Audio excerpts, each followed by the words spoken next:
thank my friend and the gentleman from Louisiana. Madam Speaker, as my colleagues in this body know very well, it's been many years since we've reformed tax code. Over the last few decades, Congress has cut some taxes here and there, but we're overdue for meaningful tax reform.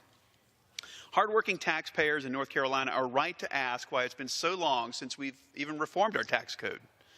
The unfortunate truth is that for many years, Congress has thrown up the white flag in defeat against K Street lobbyists, and they've settled for preserving the status quo. However, tomorrow we have a rare opportunity to finally deliver a tax bill that puts working families first. The Tax Cuts and Jobs Act would be the biggest overhaul to our tax code in 30 years. To quickly summarize, this bill would collapse our tax brackets from 7 to 4. It would double the standard deduction and get rid of many lobbyist loopholes.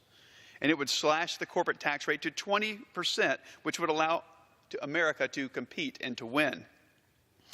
The Nonpartisan Tax Foundation found that if we passed this bill into law, American workers would see a 3% increase in their wages, and our country would see nearly 1 million full-time jobs created.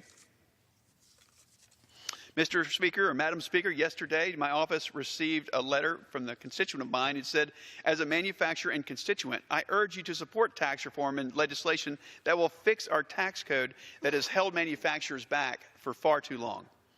This is just an example of many letters I've received in favor of this reform effort. In addition to letters of support that I've received, studies show that if we pass a bill that's a typical household would see their taxes cut nearly $2,000. Let's think for a second what this means. Instead of the IRS taking it, families could spend it on their children. They could put it in their savings, or they could pay off debts. I'm supporting this bill so we no longer hold manufacturers back from success. I'm supporting this bill because it would make life simpler and easier for job creators, savers, and hardworking families. Last week in this body, I addressed the fact that there are certain provisions within this bill that my colleagues and I may differ on, and I noted that that's just always going to be the case. But I also suggested that we ask ourselves 3 questions. The first question was, does this bill cut taxes for the vast majority of hardworking American families? The second was, will it bring back jobs? And the third question was, will this bill simplify the tax filing process for working families next year and in years to come? Madam Speaker, the answer to all 3 of those questions were yes. I urge my colleagues to vote tomorrow in favor of the Tax Cuts and Jobs Act. Last year, President Trump promised to cut taxes for working families, and that is exactly what this bill will do. I yield back.